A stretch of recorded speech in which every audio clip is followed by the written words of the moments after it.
नमस्कार, मैं हूं नीलू। तो ईरान अमेरिका के बीच न्यूक्लियर समझौते को लेकर बातचीत चौथे दौर की भी अब खत्म हो गई है। ऐसे में ईरान जो है वो न्यूक्लियर सिविल प्रोग्राम को लेकर झुकने को तैयार नहीं है। अब क्या बातचीत हुई है, कैसी बातचीत हुई है और क्या अपनी शर्तों के साथ ईरान इसी तरह से खड़ा रहेगा? बातचीत करने के लिए मयंक मेरे साथ है। मयंक, सिविल न्यूक्लियर प्रोग्राम उसको लेकर लगातार ईरान कहता रहा है कि देखिए, हमने जो कह दिया है उससे हम पीछे हटने को तैयार नहीं है। अब जब चौथे दौर की बातचीत हो गई है तो क्या लगता है, क्या अब भी यहां से भी कोई रास्ता आगे दिखाई दे रहा है इस पूरे मामले को लेकर? देखिए, चौथी दौर की बातचीत जो ओमान में हुई है, मस्कट में हुई है, इसमें ईरान ने अपनी बात एकदम साफ साफ अमेरिका के सामने रख दी है कि ईरान किसी भी सूरत में अमेरिका की शर्तों के आगे सरेंडर नहीं करेगा। बात नंबर एक, अमेरिका की तरफ से बार बार दबाव बनाया जा रहा है कि ईरान को अपना यूरेनियम एनरिचमेंट प्रोग्राम रोकना पड़ेगा। ईरान ने बिल्कुल साफ कर दिया है चौथे दौर की इस बैठक में कि हम किसी भी कीमत पर अपना यूरेनियम एनरिचमेंट का अधिकार नहीं छोड़ेंगे। न्यूक्लियर एनर्जी हमारा अधिकार है और हम इसे हर हालत में कंटिन्यू करेंगे, ऐसा ईरान की तरफ से कहा गया है। देखिए, ये चौथे दौर की जो मुलाकात थी, इसके पहले 12 अप्रैल को, 26 अप्रैल को मस्कट में बैठक हुई, तीसरे दौर की बैठक रोम में हुई और अब ये चौथे दौर की बैठक थी जो ओमान में हुई। इस बैठक के ठीक पहले स्टीव विटकॉफ, जो कि अमेरिका के एनवॉय हैं, इनकी तरफ से बयान आया कि ईरान को अपना परमाणु कार्यक्रम पूरी तरह खत्म करना चाहिए, जिसमें वो नतांज और फोर्डो और इस्फहान की जो फैसिलिटीज़ हैं इसकी भी बात कर रहे हैं कि इसको ईरान को पूरी तरह से बंद कर देना चाहिए। अब जब इनका ये बयान आया, उसके बाद जो है आप देखिए कि अब्बास अराक्ची जो विदेश मंत्री हैं ईरान के, इनकी तरफ से जो एक अहम बयान सामने आया, उन्होंने कहा कि Iran has a legal right to civilian enrichment of uranium and that can not be subjected to any deal. Iran के विदेश मंत्री ने यह बात कही कि यूरेनियम इनरिचमेंट करना और न्यूक्लियर एनर्जी का अधिकार जो है वो ईरान के पास है। यह अधिकार ईरान किसी भी कीमत पे नहीं छोड़ेगा और इसके ऊपर किसी तरह का कोई समझौता नहीं होगा। देखिए, ईरान शुरू से ये बात कह रहा है कि हम जो है वो न्यूक्लियर बॉम्ब नहीं बना रहे। हमारा मकसद न्यूक्लियर हथियार बनाना नहीं है।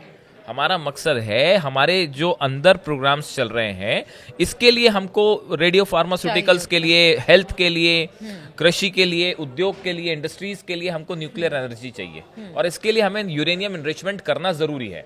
ऐसा जो है वो बार बार ईरान की तरफ से कहा जा रहा है। लेकिन अमेरिका इस बात पर अड़ा हुआ है कि किसी तरह से ईरान का यूरेनियम एनरिचमेंट प्रोग्राम पूरी तरह रुक जाए। नहीं, ठीक है, रोकने की बात हो रही है, चौथे दौर तक बातचीत पहुंच गई है, लेकिन अब भी बात वहीं की वहीं है, आगे बढ़ ही नहीं रही है। तो इस बातचीत के क्या मतलब, क्या मायने निकलते हैं? देखिए, अब ये जहां तक ये सवाल है, पहले, दूसरे और तीसरे दौर की बातचीत के बाद ये इन तीनों दौर की बातचीत में सिर्फ ये तय हुआ था कुल मिला के कि इस बातचीत को कंटिन्यू करना है।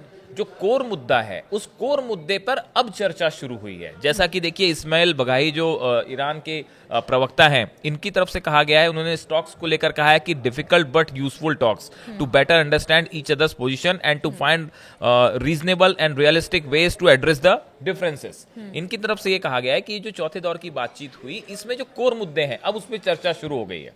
अब इस बात पर चर्चा शुरू हो गई है, क्या ईरान अपना न्यूक्लियर एनरिचमेंट का अधिकार यूरेनियम का छोड़ेगा या नहीं छोड़ेगा। ईरान की तरफ से कह दिया गया साफ की साफ, हम ये नहीं छोड़ेंगे। अब ये बात एकदम खुल के सामने रख दी गई है। देखिए, जो मसूद पेजिशकियान हैं, उनकी तरफ से भी, ईरान के राष्ट्रपति हैं, उनकी तरफ से कहा गया है कि यह अस्वीकार्य है। मतलब जो अमेरिका बात कर रहा है, यह अस्वीकार्य है। ईरान अपने शांतिपूर्ण परमाणु अधिकारों को नहीं छोड़ेगा। ईरान का परमाणु कार्यक्रम केवल नागरिक उपयोग के लिए है और उन्होंने यहाँ तक कि जो सर्वोच्च नेता हैं अली खामेनेई, इसके उस धार्मिक फरमान का भी जिक्र किया जिसमें उन्होंने परमाणु हथियारों के विकास पर रोक की बात की है। उन्होंने कहा कि जो अली खामेनेई है वो ये खुद कहते हैं कि परमाणु जो है वो बम नहीं बनाया जाना चाहिए, परमाणु हथियार नहीं होने चाहिए, ये गलत है। तो उन्होंने इसका भी हवाला दिया। तो अब देखिए, कुल मिला के बात यहाँ पे आके अड़क चुकी है कि 4 दौर की बातचीत हो गई है और 4 दौर की बातचीत के बाद अब ये तय हुआ है कि अगली दौर की बातचीत फिर होगी और ओमान उसमें अब तय करेगा कि बातचीत कब होनी है। लेकिन इस न्यूक्लियर डील का क्या होगा? क्या अमेरिका अपनी शर्तों को, अगर हम ये सवाल पूछें कि क्या अमेरिका इन 4 दौरों की बातचीत के बाद क्या ईरान को अपनी शर्तें मनवाने के लिए मजबूर कर पाया है, तो उसका एक लाइन में जवाब है, नहीं करवा पाया। हर कोशिश की गई अमेरिका की तरफ से। देखिए, अभी हाल ही में ट्रंप जो हैं, ट्रम्प तो शायद आज रात को ही पहुंच जाएंगे, सऊदी के दौरे पे जा रहे हैं, सऊदी में रहेंगे, कतर में रहेंगे, यूएई में रहेंगे, 3 जगह के दौरे पे जा रहे हैं। इसके पहले अब्बास अराक्ची जो विदेश मंत्री हैं ईरान के, इन्होंने भी सऊदी अरब और कतर दोनों जगह विजिट की और इनके हाईएस्ट जो अथॉरिटीज हैं, नेता हैं, इनसे मुलाकात की। तो अब ट्रंप का ये जो सऊदी दौरा है, इसमें जो सबसे बड़ा मुद्दा होगा वो होगा ईरान के साथ न्यूक्लियर डील कैसे करवाई जाए। और हो सकता है इसके लिए सऊदी को जो है वो प्रेशर बनाया जाए कि भाई आप ईरान को कन्विंस करवाइए कि अपना न्यूक्लियर आप प्रोग्राम रोक दीजिए। हो सकता है यूएई और कतर के जरिए भी जो है वो प्रेशर डालने की कोशिश की जाए। लेकिन एक बात है मयंक, देखिए अमेरिका पर विश्वास तो कभी से ईरान ने नहीं किया है। अगर वो एक बार को कहता भी है कि जो भी प्रोग्राम है उसे मतलब कुछ शर्तों के साथ किसी तरह से मान भी जाता है, तो भी वो विश्वास कहाँ से अमेरिका को लेकर आएगा? क्योंकि अमेरिका गाहे बगाहे ईरान को भी लेकर बातचीत करता रहता है, उनके प्रॉक्सीज को भी लेकर बात करता देखिए, है। जो ईरान के डिप्लोमेट्स हैं, जो सोर्सेस से खबर है, ईरान के जो टॉप डिप्लोमेट्स हैं, टॉप लीडर्स हैं, टॉप एक्सपर्ट्स हैं, इनका कहना है कि भाई इस डील से किसी तरह का कोई हल नहीं निकल आएगा।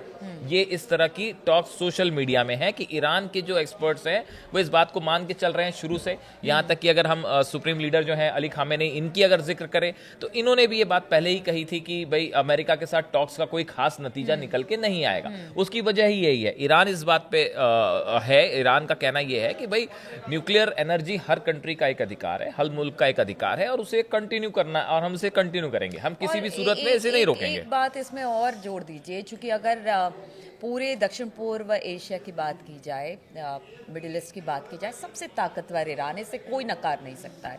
तो क्या उन्हें लगता है कि इस तरह से ईरान पर दबाव और अंकुश बनाकर पूरे एक तरह से जो ट्रंप की नीति है कि वहां पर एक तरह से दबाव बनाया जाए? ये सवाल आपका ठीक है। ये एक सवाल जो है वो सोशल मीडिया में और एक्सपर्ट्स के बीच में चर्चा का मुद्दा है कि अब अमेरिका क्या करेगा। आपका अगर दूसरे शब्दों में अब अमेरिका क्या करेगा, तो देखिए, जो नेतन्याहू चाह रहे थे कि इनकी जो ये तीनों फैसिलिटीज हैं, इस्फहान है, नतांज है और फोर्डो है, इसको डिसमेंटल कर दें और इसको उठा के जो है सीधा किसी दूसरी कंट्री में यूरेनियम भेज दें, तो ऐसा इस दिशा में तो बात अब आगे नहीं बढ़ रही। ट्रंप इस बात से सहमत नहीं है और ईरान के सामने तो वो ईरान फिलहाल झुकने के लिए अमेरिका के साथ तैयार नहीं है। अब जहां तक सवाल है कि अब आगे क्या, तो इस समय इसका एक बड़ा जवाब तब मिल सकता है जब ये ट्रंप का सऊदी जो विजिट है इसमें क्या निकल के आता है।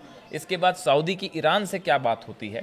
देखिए, ईरान के साथ एक तरफ रशिया भी खड़ा हुआ है, दूसरी तरफ चाइना भी खड़ा हुआ है। तो ऐसी स्थिति नहीं है कि यहाँ पे जो है ईरान पे आप कोई अटैक कर लें, ना इसकी अभी कोई स्ट्रेटेजिक सिचुएशन दिख रही है। बातचीत से ही हल निकालना होगा, बस यही हो सकता है। हाँ, बातचीत से ही हल निकल सकता है।